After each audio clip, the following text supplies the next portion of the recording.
মহামারী, দুর্ভিক্ষ, মন্বন্তর এই সব কিছুর সাথেই আমাদের এই বাংলার অনেক দিনের পরিচয়। আমরা সবাই কখনো না কখনো বইতে বা দাদু ঠাকুমাদের মুখে এই সব গল্প শুনেছি। গ্রামের পর গ্রাম উজাড় হয়ে যাচ্ছে, কাতারে কাতারে লোক মারা পড়ছে, অকালে দেহত্যাগ করা এতগুলো আত্মা হয়তো আজও আমাদের আশেপাশে কোথাও না কোথাও ঘুরে বেড়ায়। হয়তো আমাদের মাঝে মধ্যে দেখা দেয়, আমরা নিজেরাই বুঝতে পারি না। আজ এমনই একটা গল্প শুনব। অঙ্কিতা ঘোষের কলমে মংরিপুরের মৃত ডাক্তার। কথকের ভূমিকায় প্রত্যয়, কথকের বোন ও বোনের শাশুড়ির ভূমিকায় বর্ণালী, জনৈক ভদ্রলোকের ভূমিকায় দীপঙ্কর বাবু, চাওয়ালা পাঁচুর ভূমিকায় সৌরভধ্বনি সাহা ও দিনুর চরিত্রে আদিত্য। কিন্তু গল্প শুরু করার আগে অবশ্যই এই ভিডিওটাকে হাইপ করতে ভুলবেন না। তাহলে শুরু হচ্ছে আজকের পর্ব।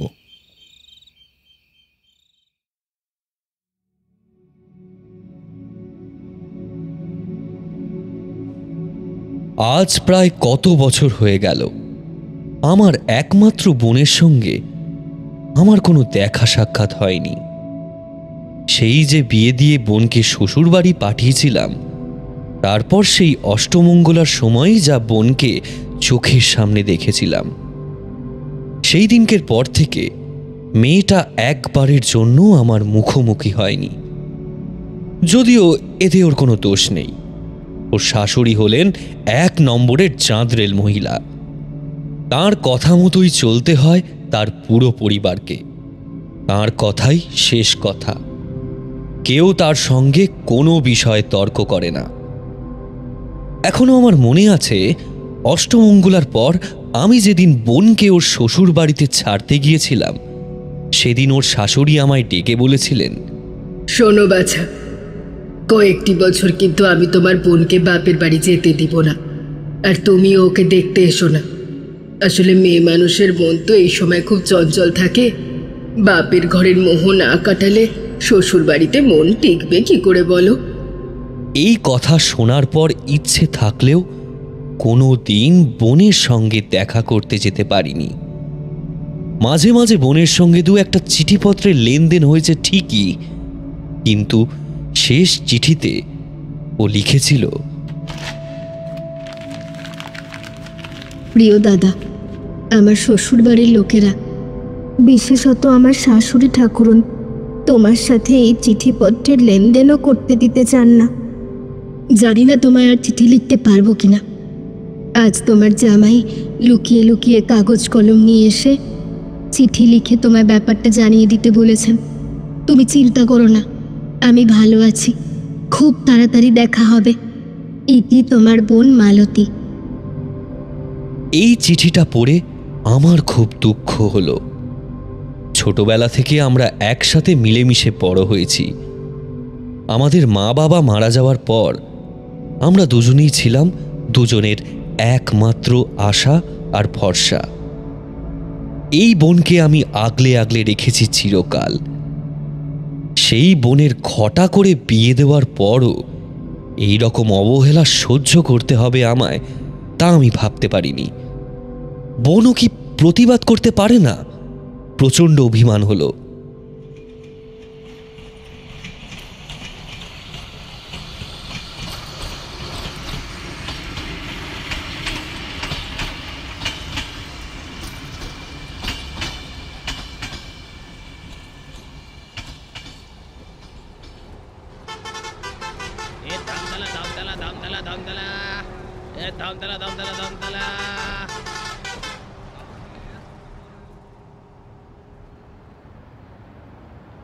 গ্রাম ছেড়ে সোজা শহরে পৌঁছলাম।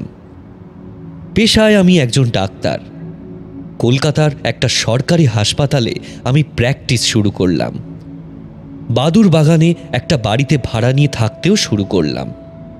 সংসারের প্রতি টান ছিল না, তাই বিয়ে না করেই জীবন কাটিয়ে দেওয়ার প্রতিজ্ঞা করেছিলাম।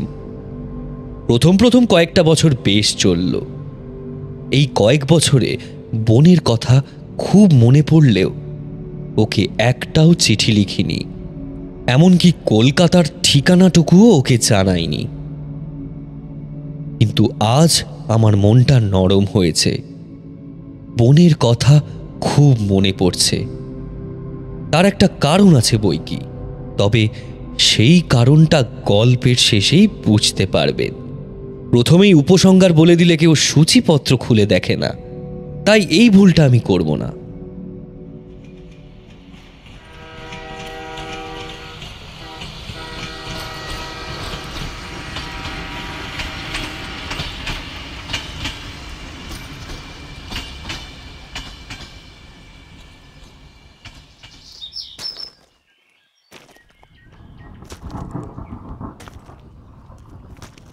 মংরিপুর গ্রামে এসে স্টেশনের পথ ধরে সোজা হাঁটছিলাম। আজ স্টেশনে তেমন ভিড় নেই, তাই বোধহয় এই পথে কোনো যানবাহনেরও দেখা মিলল না।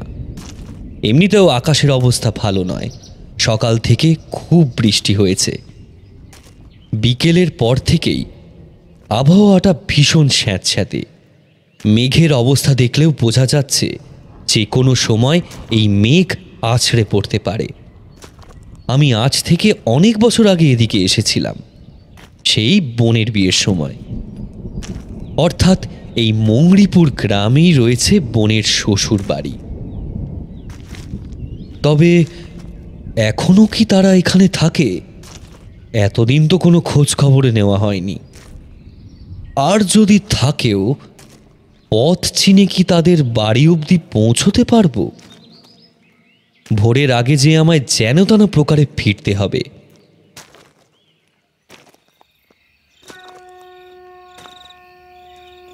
আকাশের কোণে গুচ্ছ গুচ্ছ কালো মেঘ জমাট বেঁধেছে। দম বন্ধ করা শান্ত বাতাসের মধ্যে দিয়ে আমি হেঁটে চলেছি। দেখতে দেখতে সন্ধ্যা নেমে এলো। রাস্তা ঘুটঘুটে অন্ধকার। কোথায় যাচ্ছি ঠিক বুঝতে পারছি না। এমন সময় টিপ টিপ করে নেমে এলো বৃষ্টি। সঙ্গে আমার ছাতাও নেই, তবুও আমি না থেমে এগিয়ে চললাম। কোথায় যাওয়া হচ্ছে? হঠাৎ সেই সময় আমার পিছন থেকে একজনের গুরুগম্ভীর কণ্ঠস্বর ভেসে আসলো। তৎক্ষণাৎ পিছনে ঘুরে তাকালাম। দেখলাম একজন ধুতি পাঞ্জাবি পরা লম্বা চওড়া মোটা সোটা লোক, মাথায় একটা বিরাট ছাতা নিয়ে আমার পিছনে এসে দাঁড়িয়েছেন। লোকটা কখন এলেন? হয়তো আমি নিজের ভাবনায় এতটাই বিভোর ছিলাম যে কখনই লোকটা এসেছে খেয়াল করিনি। প্রশ্ন করলাম, দাদা এটা মংরিপুর গ্রাম তো? লোকটা আমার দিকে এগিয়ে এসে বলল, আপনি কি হারিয়ে গেছেন নাকি? কোথায় এসেছেন সেটাই জানেন না? না না, তা নয়, আমি ঠিক জায়গায় এসেছি কিনা সেটাই জেনে নিচ্ছি। হ্যাঁ, এটাই মংরিপুর গ্রামই বটে। তা আপনি কোথায় যাবেন? ভূপেন্দ্র রায়ের বাড়িতে। উপেন্দ্র রায়ের বাড়ি? বাবা, সে তো অনেক দূর। আসুন আসুন, ছাতার তলায় আসুন।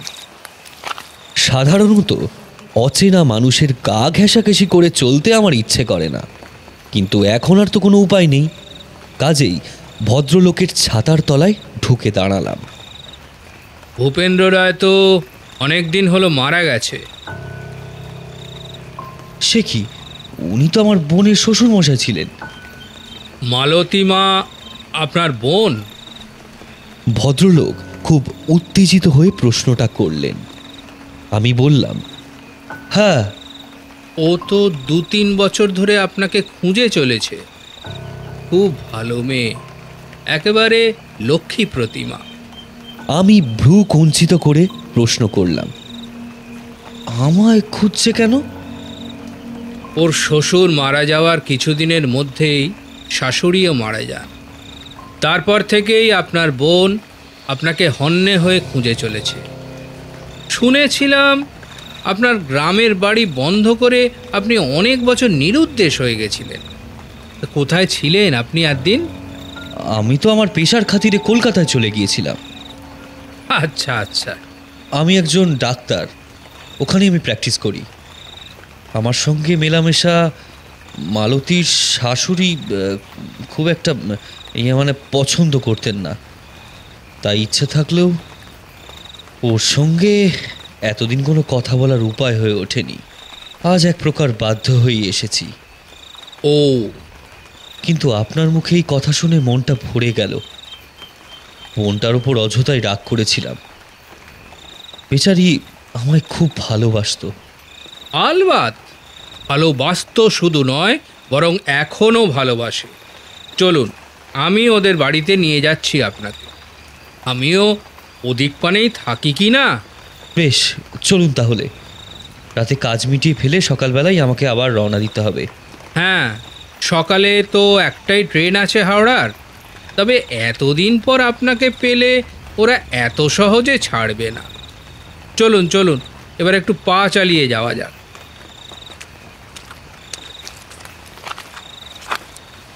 অন্ধকারের মধ্যে এলোপাথারি পথে আমায় একটু দেখে দেখে পা ফেলতে হচ্ছিল বটে।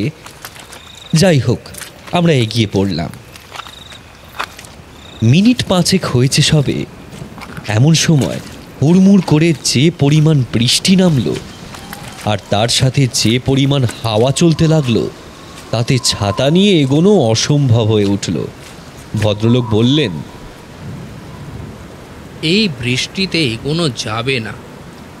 চলুন, কাছেই পাঁচুর চায়ের দোকান আছে, সেখানে গিয়ে বসে বৃষ্টি কমা অবধি অপেক্ষা করা যাবে। চলুন।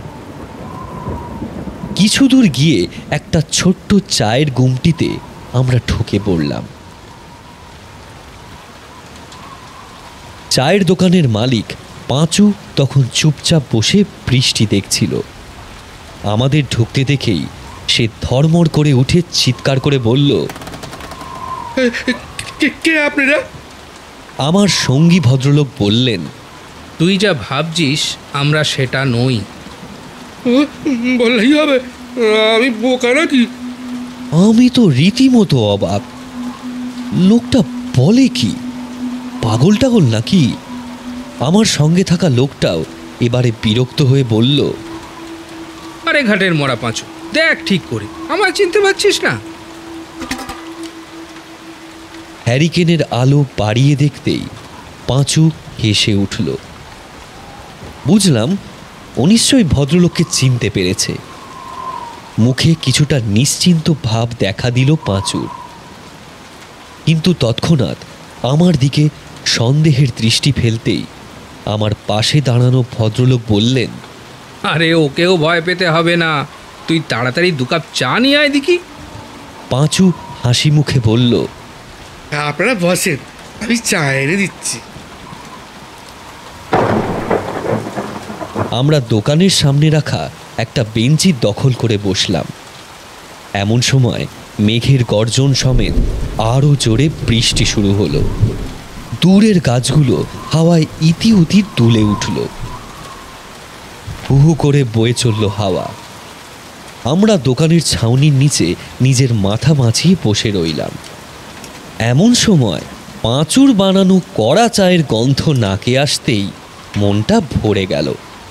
বৃষ্টির মধ্যে আদা এলাচের গন্ধে ভরা চা, আহা, ভাবলেই যেন সমস্ত ধকল কেটে যায়। মিনিট 5 পর পাঁচু আমাদের সামনে 2 কাপ চা রেখে কাছেই একটা বেঞ্চিতে গিয়ে বসল। অঝোরে বৃষ্টি পড়ে চলেছে তখন। বাঁচখাই স্বরে মেঘ ডেকে চলেছে, ঘন ঘন বাজ পড়ছে। আমি পাঁচুকে জিজ্ঞাসা করলাম, আমাদের আশাতে তুমি এরকম ভয় পেয়ে গেলে কেন? পাঁচু কিছু একটা বলতে যাচ্ছিল, কিন্তু ওর কিছু বলার আগেই আমার পাশে বসে থাকা ভদ্রলোক আমায় বললেন, আসলে ওর দোষ নেই। রাত বিরেতে এদিকে এমন অনেকে আসে যাদের শরীর সম্পূর্ণ মানুষের মতো হলেও তারা আদৌ মানুষ নয়। বুঝলাম না, মানুষ অথচ মানুষ না, তাহলে কি ভূত? আরে করছেন কি বাবু? চুপ করেন, চুপ করেন। রাত বিরেতে ওরকম ভাবে ওদের নাম নিতে নেই। সে না হয় নেব না, কিন্তু ব্যাপারটা কি সেটাই তো বুঝতে পারছি না। আপনি নিশ্চয়ই এখানে প্রথমবার এসেছেন, তাই কিছুই জানেন না। আপনি চা খান, আমি সব বলছি।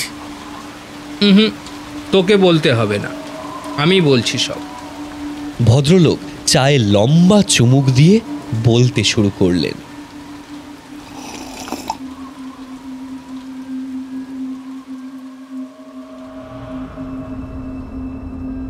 জানেন, বাজিপুর, পালকপুর আর মংরিপুর, এই 3টে গ্রাম একদম পরপর, গা ঘেঁষাঘেঁষি করে রয়েছে।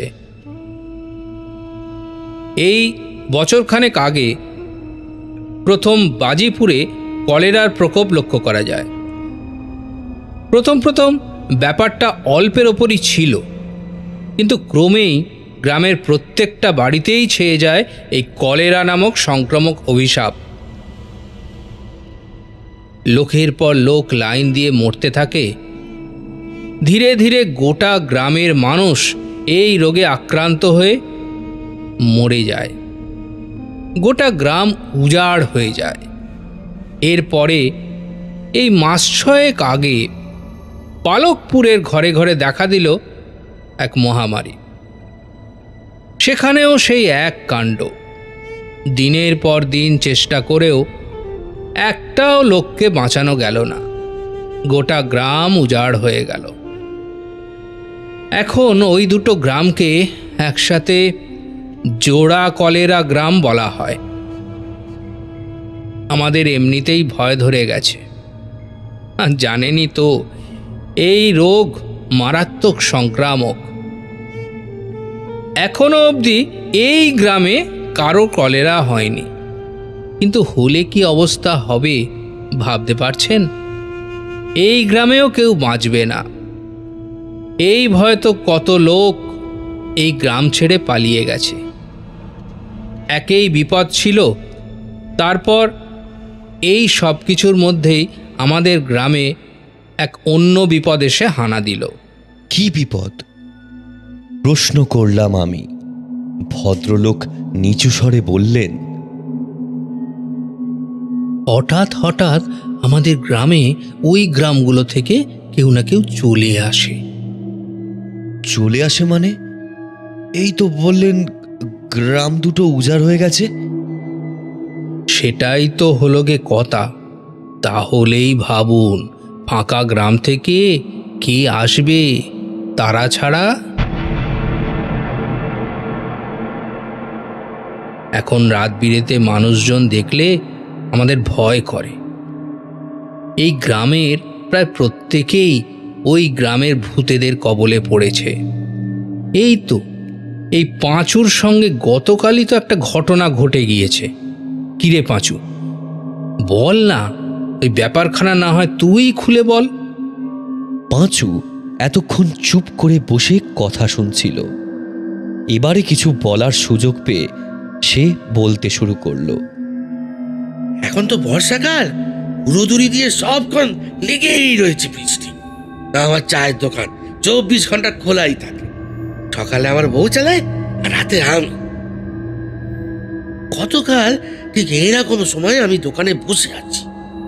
রাত একজন লোক আমার দোকানে এসে ঢুকলো। আমি তো আজকের মতোই ভয় পেয়ে গেলাম।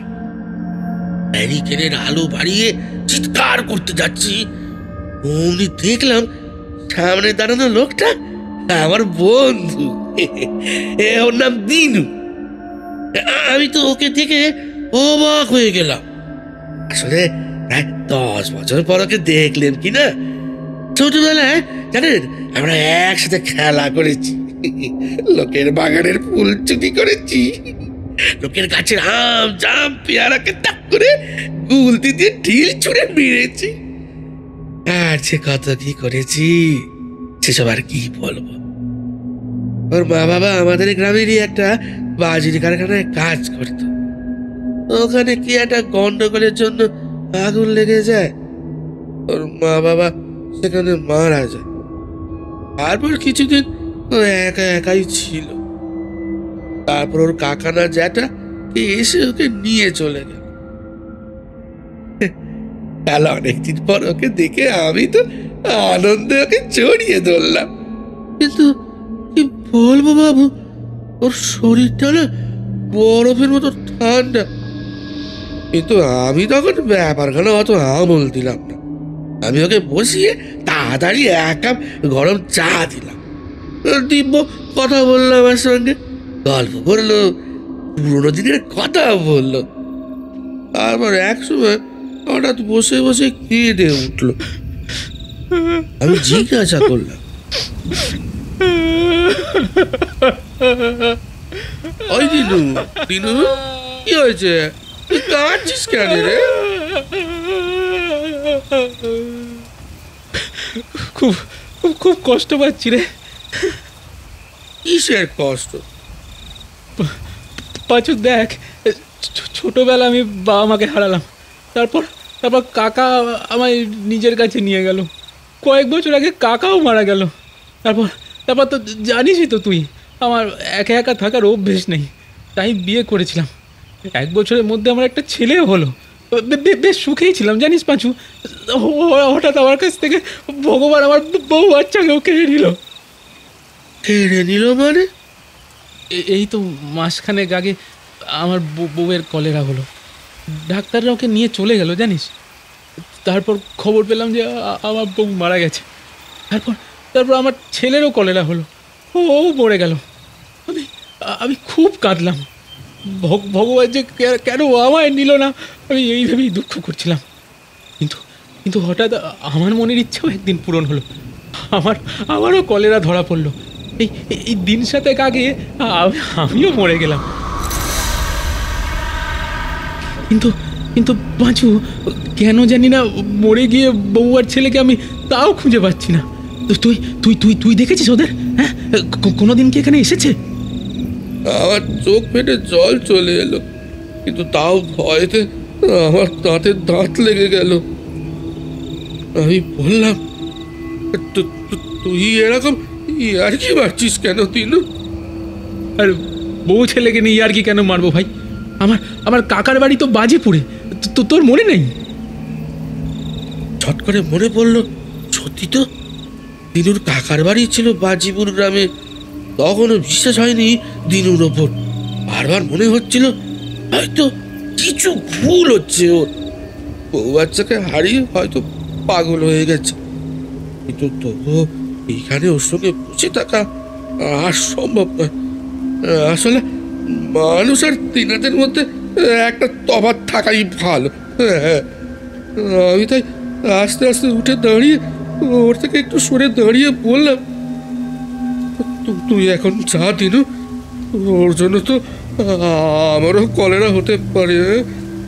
তুই মনে করিস না দিনু, চলে যা। দিনু বলল, আরে কিচ্ছু হবে না ভাই, আমি তো আর বেঁচে নেই রে। মরা মানুষের ছোঁয়ায় কি আর জ্যান্ত মানুষের কিছু হয়? তুই পাগলা হয়ে গেছিস দিনু, তোর মাথা ঠিক নেই, উল্টো পাল্টা বকছিস তখন থেকে। কিন্তু আমার কথা শুনে দিনু কোনো উত্তর দিল না। দাঁড়িয়ে অসহায়ভাবে আমার দিকে তাকিয়ে শান্ত স্বরে বলল, দেখি, বউটা হয়তো ছেলেকে নিয়ে আমার অন্য কোথাও গেছে। আসি রে পাঁচু, ভালো থাকিস। কথাটা শেষ করে উঠতে না উঠতে ও আমার চোখের সামনে থেকে উধাও হয়ে গেল।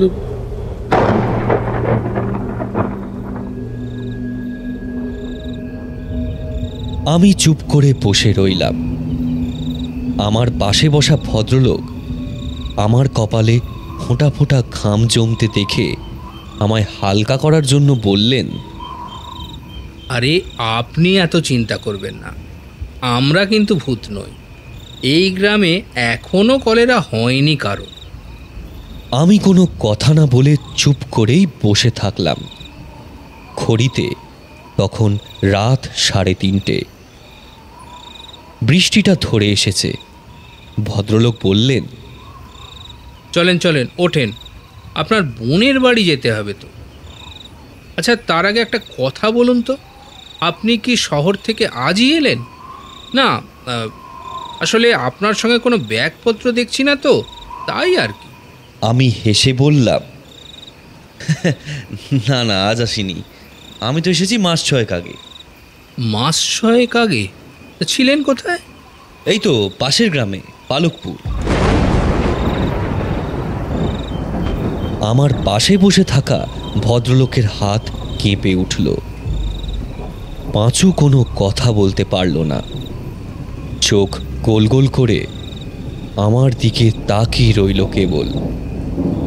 আমি ভদ্রলোকের দিকে তাকিয়ে বললাম, আমি যে ডাক্তার তা তো আপনি জানেন।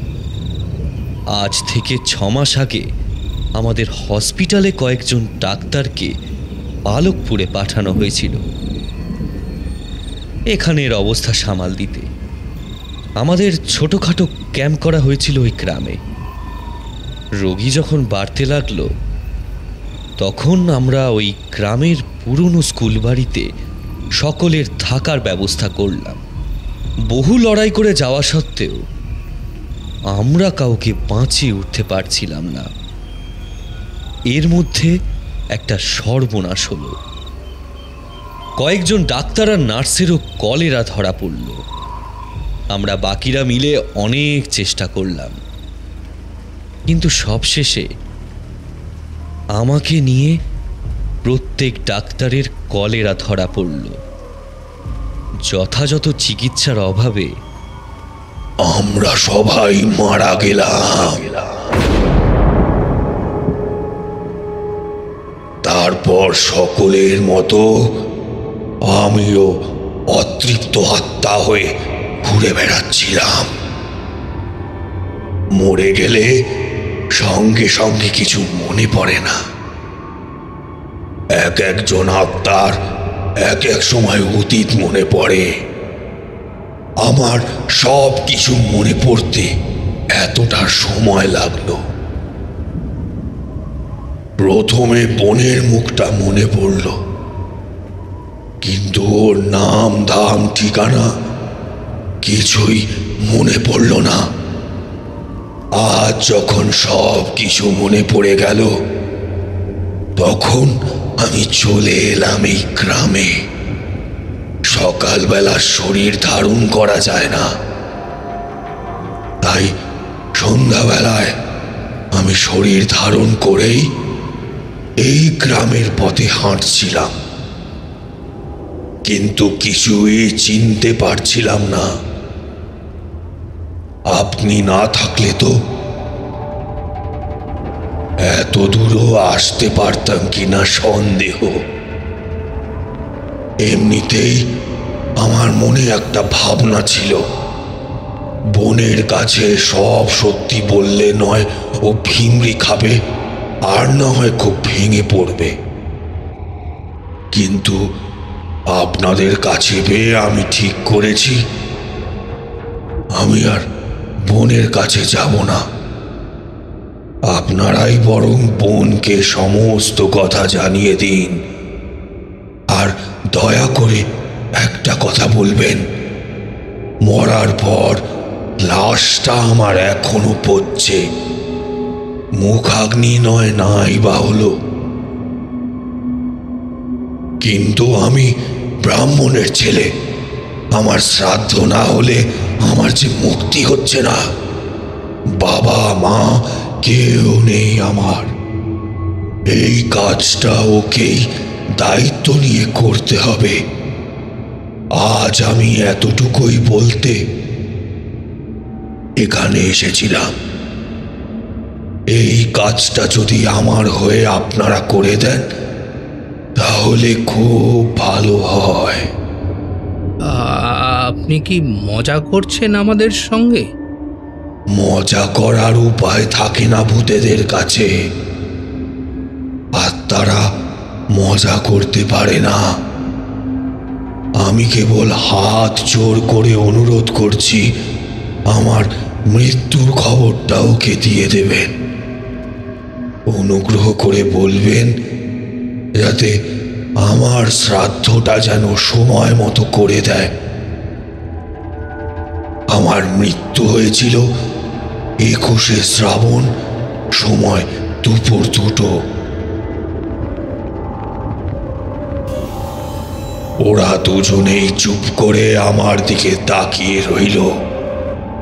আমি উঠে দাঁড়াতেই ওরা চমকে উঠে দুপা পিছিয়ে গেল। আমি হেসে বললাম, ভয় পাবেন না, পাশের দুটো গ্রাম থেকে যারা এই গ্রামে আসে তারা কেউ আপনাদের ক্ষতি করতে আসে না। তারা আসে নিজেদের প্রিয়জনদের একবার এসে দেখে যেতে। তারা জানাতে আসে যে তারা আর বেঁচে নেই। এই যেমন দিনু এসেছিল নিজের ছোটবেলার বন্ধুর সঙ্গে কথা বলতে, যেমন আমি এসেছি আমার বোনকে আমার মৃত্যুর খবর দিতে। খোঁজ নিলে দেখবেন এতদিন যারাই এখানে এসেছে তাদেরই কোনো না কোনো অপূর্ণ ইচ্ছা ছিল। তাই অযথা ভয় পাবেন না। আশেপাশে গাছে গাছে পাখি ডেকে উঠল। ওদের সময় হয়েছে ঘুম থেকে ওঠার। দেখলাম পূব আকাশে অল্প আলোর রেখা ফুটেছে। শরীরটা ধীরে ধীরে হালকা হয়ে এলো আমার। বুঝলাম এইবার আমি অদৃশ্য হচ্ছি। আস্তে আস্তে আমার শরীর হাওয়ায় মিলিয়ে গেল, আর আমার চোখের সামনে উধাও হতে দেখে আমার সঙ্গী ভদ্রলোকটি মাথা ঘুরে পাঁচুর গায়ে এলিয়ে পড়লেন। কি হলো?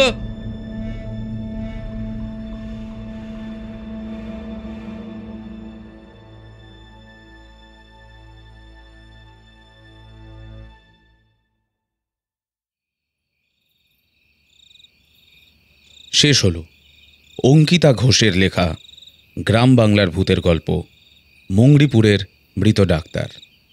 কথকের ভূমিকায় প্রত্যয়, কথকের বোন ও বোনের শাশুড়ির ভূমিকায় বর্ণালী, জনৈক ভদ্রলোকের ভূমিকায় দীপঙ্কর বাবু, চাওয়ালা পাঁচুর ভূমিকায় সৌরভধ্বনি সাহা ও দিনুর চরিত্রে আদিত্য। গল্পটা যদি ভালো লেগে থাকে তাহলে অবশ্যই এই ভিডিওটাকে হাইপ করতে ভুলবেন না। আপনারা দেখুন লাইক শেয়ার এই জায়গাগুলোর কাছে হাইপ বলে একটা নতুন অপশান আছে, ওটাতে ক্লিক করে ভিডিওটা হাইপ করে দেবেন। আপনারা কে কোথা থেকে শুনছেন এবং এই গল্পটা কেমন লাগলো সেটা আমাদের কিন্তু কমেন্ট করে জানাতে ভুলবেন না। আর যদি পারেন তাহলে 221B হ্যারিসন রোডের মেম্বারশিপটা নিতে পারেন। আমাদের মেম্বারশিপ এখন iOS ইউজারদের জন্য অ্যাভেলেবেল। দেখা হচ্ছে খুব তাড়াতাড়ি পরের পর্বে। পরের গল্প আসছে 5 তারিখ এই বুধবার। তাহলে আজকের জন্য গুড বাই, শুভরাত্রি। শুনতে থাকুন 221B হ্যারিসন রোড, বাংলার ভূত, বাংলার ভয়, উল্টো পাল্টা গল্প নয়।